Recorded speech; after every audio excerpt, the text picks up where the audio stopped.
और अभी आपको अफसोसनाक खबर देंगे, साबिक सदर जनरल रिटायर्ड परवेज मुशर्रफ 79 साल की उम्र में इंतकाल कर गए हैं। ज़राए के मुताबिक Parvez Musharraf American hospital Dubai में ज़ेरे इलाज थे। साबिक सदर काफ़ी अरसे से अलील थे। साबिक सदर का ख़ानदान 1947 में नई दिल्ली से कराची मुंतकिल हुआ था। साबिक सदर जनरल रिटायर्ड परवेज मुशर्रफ ने 1961 में पाक फौज में कमीशन हासिल किया था। परवेज मुशर्रफ ने 1965 और 1971 की जंगों में भी हिस्सा लिया था। परवेज मुशर्रफ ने 1999 में मुल्क में मार्शल लॉ लगाकर चीफ एग्जीक्यूटिव का ओहदा संभाला था और वो 2001 से 2008 तक सदर पाकिस्तान के ओहदे पर बराजमान रहे। परवेज मुशर्रफ ने 9/11 हमले के बाद फ्रंट लाइन इत्तेहादी बनने की अमरीकी पेशकश कबूल की। परवेज मुशर्रफ अप्रैल 2002 में रेफरेंडम करा के बाकायदा सदर पाकिस्तान मुंतखब हो गए। 2004 में आइन पे 17वीं तरमीम के जरिए मजीद 5 साल के लिए बावर्दी सदर मुंतखब हुए। आपको अहम खबर दी जा रही है, एक दफ़ा फिर से बताएंगे। साबिक सदर जनरल रिटायर्ड परवेज मुशर्रफ 79 साल की उम्र में इंतकाल कर गए हैं और आपको बताते चलें कि ज़राए का कहना है कि Parvez Musharraf American hospital Dubai में काफ़ी अरसे से चुके अलील थे, वहाँ पर वो ज़ेरे इलाज थे। और साबिक सदर के बारे में कहा जा रहा है कि एक अरसे से आप अलील थे। साबिक सदर का जो ख़ानदान है, अगर पस मंज़र के बारे में हम आपको बताएं तो 1947 में नई दिल्ली से कराची मुंतकिल हुआ था। और साबिक सदर जनरल रिटायर्ड परवेज मुशर्रफ ने 1961 में पाक फौज में कमीशन हासिल किया। परवेज मुशर्रफ ने 1965 और 1971 की जंगों में भी हिस्सा लिया था।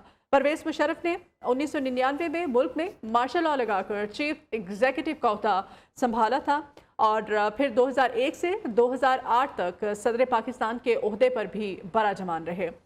परवेज मुशर्रफ ने 9/11 हमले के बाद फ्रंट लाइन इत्तेहादी बनने की अमरीकी पेशकश कबूल की। परवेज मुशर्रफ अप्रैल 2002 में बाकायदा रेफरेंडम करा के सदर पाकिस्तान मुंतखब हुए और फिर 2004 में आइन में उन्होंने 17वीं तरमीम की और 17वीं तरमीम के ज़रिए मज़ीद 5 सालों के लिए बावर्दी सदर मुंतखब हुए और बावर्दी सदर रहे पाकिस्तान के। और आज आपको ये इत्तला दी जा रही है, साबिक सदर जनरल रिटायर्ड परवेज मुशर्रफ 79 साल की उम्र में इंतकाल कर गए हैं। Bureau chief news Islamabad Javed Baloch साहब हमारे साथ हैं। जावेद बलोच साहब, साबिक सदर जनरल रिटायर्ड परवेज मुशर्रफ 79 साल की उम्र में इंतकाल कर गए हैं। दुबई में उनका जस्ते खाकी है, क्या कहा जा रहा है उनके ख़ानदानी ज़राए से? क्या हमें आप अपडेट करेंगे, क्या खबर देंगे कि क्या कहा जा रहा है आखिरी रसूमात की अदायगी के बारे में? देखें, एक तो जो है जनरल परवेज मुशर्रफ की वफात पर जो है वो तीनों मुसल्लह अफ़वाज के सरबराहान ने ताज़ियत का इज़हार किया है और अफसोस का इज़हार करते हुए उनके अहले खाना के साथ जो है वो दिली हमदर्दी का भी इज़हार किया है। ठीक। इसके बाद चूँकि उनकी डेथ हो चुकी है दुबई में और उनका जस्ते खाकी जो है वो यहाँ पर मुंतकिल होना है इस्लामाबाद में, इसके लिए जो है इंतजाम किए जा रहे हैं और जो पाकिस्तानी सफारतखाना है दुबई में उसका रब्ता हो गया दुबई हुकाम से और जो लीगल डॉक्यूमेंट्स हैं और जो लीगल रिक्वायरमेंट्स हैं उन्हें पूरा किया जा रहा है। इस हवाले से जो है वो ये तवक्को की जा रही है ज़राए से कि कल तक जो है उनका अपना डेड बॉडी जो है वो इस्लामाबाद मुंतकिल की जाएगी और फिर उनकी यहाँ पर तदफीन का जो है वो सिलसिला शुरू होगा। इस हवाले से मुख्तलिफ ऑप्शन पर गौर किया जा रहा है चूँकि जो है वो जनरल रिटायर्ड परवेज मुशर्रफ साबिक आर्मी चीफ भी हैं और साबिक सदर पाकिस्तान भी हैं और पाकिस्तान की बल्कि इंटरनेशनली एक जो है वो एक अहम शख्सियत जो है वो उनका एक नाम था। तो उस वाले से न सिर्फ सिक्योरिटी अरेंजमेंट्स जो है वो किए जा रहे हैं बल्कि उनकी तदफीन के हवाले से मुख्तलिफ ऑप्शन ज़ेरे गौर हैं चूँकि स्टेट इन्वॉल्व है। लेकिन जावेद बलोच साहब, ये कंफर्म कर दिया गया है कि जैसे खाकी पाकिस्तान ही लाया जाएगा? जी जी बिल्कुल, ये कंफर्म हमारे ज़राए बता रहे हैं कि उनकी डेड बॉडी जो है पाकिस्तान ही लाई जाएगी, उनकी तदफीन जो है पाकिस्तान ही की जाएगी। यहाँ पर इस्लामाबाद में दो ऑप्शन पर गौर हो रहा है। एक जो है इस्लामाबाद का पुराना कब्रिस्तान है चेट में, अच्छा, वहाँ पर तदफीन हो सकती है या फिर आर्मी कब्रिस्तान रावलपिंडी में उनकी तदफीन हो सकती है।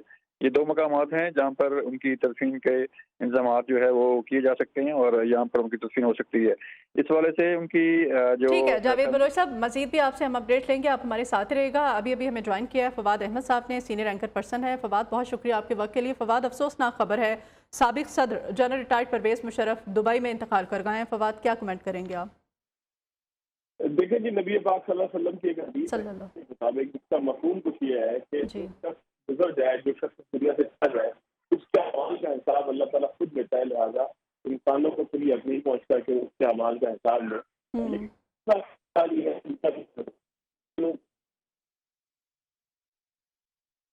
ٹھیک ہے فواد، ہم آپ سے دوبارہ رابطہ کریں گے. کچھ آپ کی آواز جو ہے شاید ٹیکنیکل وجوہات کی بنا پر ہمیں کلیئر نہیں پہنچ پا رہی ہے. دوبارہ آپ کو کال کرتے ہیں.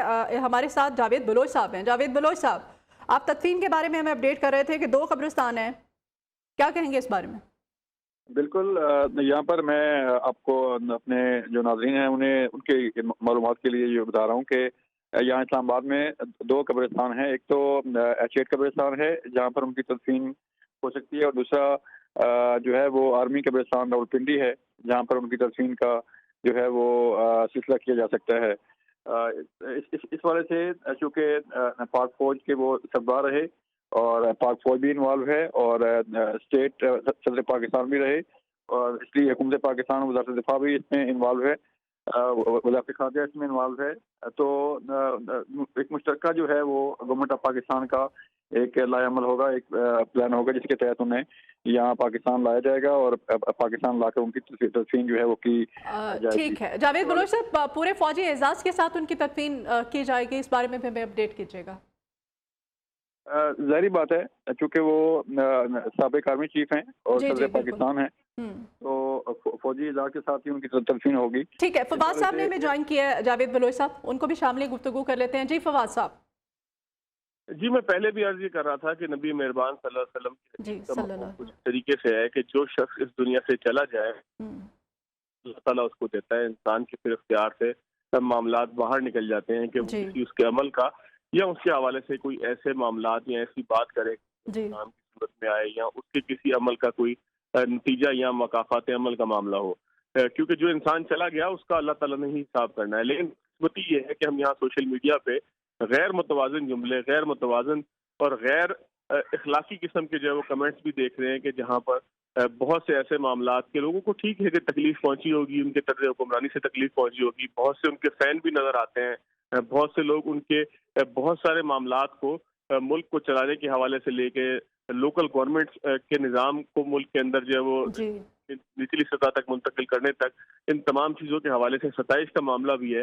لیکن بہت سے ایسے معاملات ہوں، چاہے پھر وہ لال مسجد آپریشن ہو، پاکستان کے اندر امریکہ کو جو ہے وہ بیسز دینے کا معاملہ ہو، یا اس کے ساتھ ساتھ امریکہ کا اتحادی بن جانا اس جنگ میں جس میں ہزاروں مسلمان کلمہ کو جو ہے وہ اپنی جان کی بازی ہار گئے. ان تمام چیزوں کے حوالے سے تنقید جو کی جا رہی ہے، میں ذاتی طور پر یہ سمجھتا ہوں کہ یہ ایک افسوسناک واقعہ ہے، کیونکہ جو شخص اس دنیا سے چلا گیا اس کا حساب پھر لوگوں کے ذمہ نہیں ہے. بہرحال یہ ہے کہ ایک تو طویل عرصے تک حکمرانی انہوں نے پاکستان پہ کی، کسی بھی طور پر جمہوری حکمرانی اس کو نہیں کہا جائے گا کیونکہ حق حکمرانی ان کا نہیں تھا. انہوں نے اقتدار پر قبضہ کیا تھا، اور اقتدار پہ قبضہ کرنے کے بعد آپ چاہے جتنا اچھا کام بھی کریں وہ قبضہ ہی کہلائے گا، کیونکہ جس کام کی ابتدا غلط طریقے سے ہو وہ غلط ہی کہلاتا ہے. اقتدار پہ قبضہ کر لینا، چاہے پھر وہ جنرل مشرف کا ہو، جنرل ضیاء الحق کا ہو، جنرل ایوب خان کا ہو، جنرل یحییٰ خان کا ہو، یا اور کسی فرد کی اقتدار پہ قبضے کی کوشش ہو، اس کی مذمت ہی کی جائے گی، اسے برا ہی کہا جائے گا، چاہے اس کے نتیجے کے اندر کوئی فائدہ یا نقصان کا معاملہ. چلے فواد صاحب، ان کے جو تھوڑا جو پازیٹیو وقت تھا اس پہ ہم بات کر لیتے ہیں. جیسے مسئلہ کشمیر آپ دیکھ لیں، میڈیا کے حوالے سے انہوں نے جتنا بھی جو کام کیا، ان کے جو دور اقتدار تھا اس میں میڈیا کے لیے جتنے بھی اقدامات کیے گئے، پھر بلدیاتی نظام جیسے کہ آپ پہلے بھی ذکر کر چکے ہیں. عوام جو ہے ان کے آمرانہ اس کو دور کہہ لیں، آمرانہ دور کا جمہوری ادوار کے ساتھ جب کمپیریزن کرتے ہیں تو عوام کہیں نہ کہیں کہتے ہیں کہ مشرف کے دور میں ریلیف ملا تھا ہمیں. دیکھیں جی، مشرف کے دور میں بھر کے بوریوں میں ڈالر آ رہے تھے، کیونکہ آپ ایک ایسی جنگ کا حصہ بن چکے تھے کہ جہاں پر انسان کی جان کی کوئی قیمت نہیں تھی. آپ نے اپنے پڑوسی ملک کے اوپر جو حملہ کرنے کے لیے امریکہ کو تمام سہولیات فراہم کی، اس کا نتیجہ ملک آج تک بھگت رہا ہے. اس کا نتیجے میں آپ جنگ کو اپنے بارڈرز کے اندر تک لے کر آ گئے. اس کے نتیجے میں ہی لاکھوں افراد کی، پاکستانی لاکھوں لوگوں کی جو ہے وہ شہادت ہوئی اور لوگ دہشت گردی کے حملوں کا نشانہ بنے. تو بہرحال اس کو آپ یہ کہیں کہ وہ उनके दौर में तरक्की बहुत हुई, उनके दौर में जो है वो कोई शायद जो है वो दूध और शहद की नहरें बह रही थी, तो उसमें बहुत सारे मामलात ऐसे थे कि जब आलमी ताकतों के लिए स्ट्रेटेजिकली आप उतने ही अहम थे कि जितना कोई और उनका नेटो अलायंस या नॉन नेटो अलायंस हो। बहरहाल अगर मुशर्रफ साहब के दौर की बात की जाए, ठीक है कि पैसा आने के बाद पैसे का दुरुस्त इस्तेमाल ये भी एक बहुत बड़ी जिम्मेदारी होता है, और मुशर्रफ के दौर में हमने देखा कि पाकिस्तान में बाद में किसी जमहूरी दौर में इतनी तौफीक नहीं हुई कि कोई एक भरपूर मुनज़्ज़म और एक इख्तियारात से लबरेज जो है वो कोई जमहूरी बल्दियाती निज़ाम दिया जाए। मुशर्रफ साहब के दौर में जो बल्दियाती निज़ाम था उसने मुल्क भर के अंदर डिलीवर किया। खासतौर पर अगर कराची की बात की जाए तो कराची में सिटी गवर्नमेंट का जो एक्ट था जिसके तहत नाज़िम आला का इंतखाब कराची बल्दिया के तहत होता था, उसमें बहुत सारे इख्तियारात थे। पानी की तकसीम से लेके बिल्डिंग कंट्रोल तक तमाम ही इख्तियारात जो है वो सिटी गवर्नमेंट के मातहत थे। यहाँ तक कि इब्तदाई तौर पर पुलिस की जो रिपोर्ट थी, पुलिस अफसरान की जो रिपोर्ट थी, वो भी सिटी नाज़िम जो है वो दिया करता था, जिसके नतीजा हमने देखा कि परवेज मुशर्रफ साहब के दौर में नेमतुल्लाह खान हो या मुस्तफ़ा कमाल साहब हो, उन दोनों ने जो है वो कराची के शहरियों के लिए कुछ न कुछ ऐसा रिलीफ का काम किया कि जो आज के दौर तक याद रखा जाता है। इसके अलावा मुशर्रफ साहब के दौर के अंदर हम देखते हैं कि इकोनॉमी के मामलात आज के एतबार से बेहतर थे। $60 के इर्द गिर्द जो है वो फ्लोट किया करता था। इसके अलावा महंगाई का भी उस तरीके से तेज रुझान नहीं था कि जो बात के एतबार के अंदर हुआ। इसकी बहुत सारी वजूहत हैं, लेकिन अगर किसी इंसान की जो है वो पॉजिटिव बात को हम देखें तो मुशर्रफ साहब ने जो है वो इस मुल्क के अंदर टीवी चैनल्स के लाइसेंस के जरिए एक अवेयरनेस का जो सिलसिला शुरू किया, उससे पहले शायद पाकिस्तान के अंदर इस तरह से मुमकिन नहीं था कि पीटीवी के अलावा भी लोगों के लिए कोई ऐसा जरिया होता कि जो लोगों को मालूमात भी फराहम करता और तफरीह का सबब भी होता। ज़ाहिर है हर दौर का एक तकाजा है, और उस दौर के तकाजे को परवेज मुशर्रफ साहब ने ठीक समझा, दुरुस्त तरीके से समझा, और समझने के साथ साथ उसके लिए एक ऐसा माहौल बनाया कि जिसके नतीजे में हमने देखा कि पाकिस्तान के अंदर प्राइवेट टीवी चैनल्स का एक बड़ा दौर आया। लेकिन इसके साथ साथ हमने देखा कि मुशर्रफ साहब ने बहुत सी गलतियां की। इफ्तिखार चौधरी साहब के दौर के हवाले से अगर कहा जाए, उनकी बरतरफी परवेज मुशर्रफ साहब के इक़्तिदार के ताबूत पर आखिरी कील साबित हुई। और मुल्क की तारीख में पहली बार जजेस गिरफ्तार हुए फवाद साहब।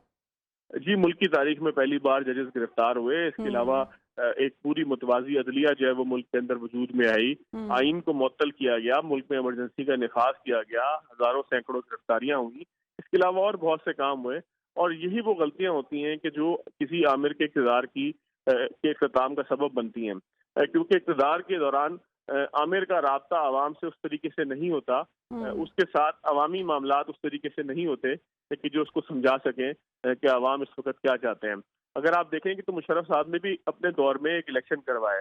साल 2002 के अंदर जो इलेक्शन हुए वो परवेज मुशर्रफ साहब की असम्बली थी, जिसमें जो है वो मीर ज़फ़रुल्लाह खान जमाली मरहूम वज़ीर-ए-आज़म मुंतखब हुए। उसके बाद हमने देखा कि कुछ अरसे के लिए चौधरी शुजात साहब वज़ीर-ए-आज़म बने, फिर उसके बाद शौकत अजीज साहब वज़ीर-ए-आज़म मुंतखब हुए। तो मुशर्रफ साहब ने इंतखाबात भी करवाए, और इंतखाबात भी एक मरतबा नहीं बल्कि 2 मरतबा करवाए। और दूसरे इंतखाबात मोहतरमा बेनज़ीर भुट्टो की शहादत के बाद 2008 के अंदर हुए, कि जिसके अंदर पीपल्स पार्टी को अक्सरियत हासिल हुई, उन्होंने हुकूमत बनाई, और यूसुफ रज़ा गिलानी साहब जो है वो ज़्यादा मुंतखब हुए। तो मुशर्रफ साहब ने अपने दौर के अंदर कोशिश ये ज़रूर की कि निचली सतह तक इक़्तिदार को भी मुंतकिल किया जाए और कौमी और सूबाई असम्बली के इंतखाबात भी करवाए जाएँ। तो उनका आमिराना दौर अगर तकाबुली जायज़ा लिया जाए तो दीगर अदवार के मुकाबले में मुख्तलिफ था, क्योंकि उन्होंने गैर जमाती बुनियाद के ऊपर बहुत सारे काम करने के बजाय, क्योंकि उन्होंने पहला जो इंतखाब था, पहला जो उनका बल्दियाती इंतखाब था, वो गैर जमाती बुनियाद पर था। लेकिन उसके बाद उनको शायद समझ में आ गया कि पाकिस्तान में अगर इक़्तिदार अपना कायम रखना है तो उसके लिए सियासी जमातों का जो एक जड़ और नेटवर्क जो है उसको मौजूद होना ज़रूरी है, जिसका नतीजा हमने देखा कि पाकिस्तान में बल्दियाती इंतखाबात जो है वो अगले दफ़ा जमाती बुनियाद पर हुए, और के साथ साथ कौमी और सूबाई असम्बली के इंतखाबात भी 2 मरतबा हुए। तो मुशर्रफ साहब चीज़ों को समझते थे, समझदार थे, बहुत सारे मामलात के ऊपर उन्होंने बहुत अच्छा स्टैंड लिया। लेकिन 12 मई 2007 को भी लोग नहीं भूलते कि जब कराची की सड़कों पे 50 के करीब लोग जो है वो अपनी जान की बाजी हार गए, और परवेज मुशर्रफ साहब इस्लामाबाद में खड़े होकर कहते थे कि कराची में भी लोगों ने अवामी ताकत का मुजाहरा किया, और आवाम की ताकत को कोई नहीं रोक सकता। तो 12 उनके ऊपर तनकीद भी होती है, कहीं पर तारीफ भी होती है, कहीं पर उनको हीरो का दर्जा भी दिया जाता है, और कहीं पर जो है वो लोग, कहीं पर उनको आमिर भी कहा जाता है। ठीक है, बहुत शुक्रिया फवाद साहब आपके वक्त के लिए भी, और जावेद बलोच साहब आपका भी बहुत शुक्रिया। Welcome back. मौसम का अहवाल आपको बताएंगे। मुल्क के बेशतर इलाकों में मौसम सर्द और खुश्क है। बालाई और वस्ती इलाकों में सर्द और मतला अबर आलूद रहेगा। महकमा मौसमियात के मुताबिक बालाई पंजाब, खैबर पख्तूनख्वा, गिलगित बल्तिस्तान, कश्मीर और मुल्हिका पहाड़ी इलाकों में गरज चमक के साथ बारिश और बर्फबारी का इम्कान है। सियालकोट, गुजरात, गुजरांवाला, लाहौर, सरगोधा और मियांवानी में गरज चमक के साथ बारिश की तवक्को है। कोयटा, ज़ियारत, यूब, किला सैफुल्ला, मूसा खेल और पशीम में हल्की बारिश और हल्की बर्फबारी का इम्कान है। और टेक्नोलॉजी में आपको बताएं कि ट्विटर के बानी और दुनिया के सबसे अमीर तरीन शख्स एलन मस्क ने ट्विटर तख्लीक कारों के लिए मुआवजे का ऐलान कर दिया है। सरबराह ट्विटर ने एक ट्वीट में कहा है कि ट्विटर इश्तिहारात से कमाई जाने वाली आमदनी से और दिखाए जाने की बंद में तख्लीक कारों को हिस्सा देगा, जो इनके आइकॉन रिप्लाई थ्रेड में मौजूद होंगे। अब तक के लिए इतना ही। आप देखते रहिए न्यू न्यूज़।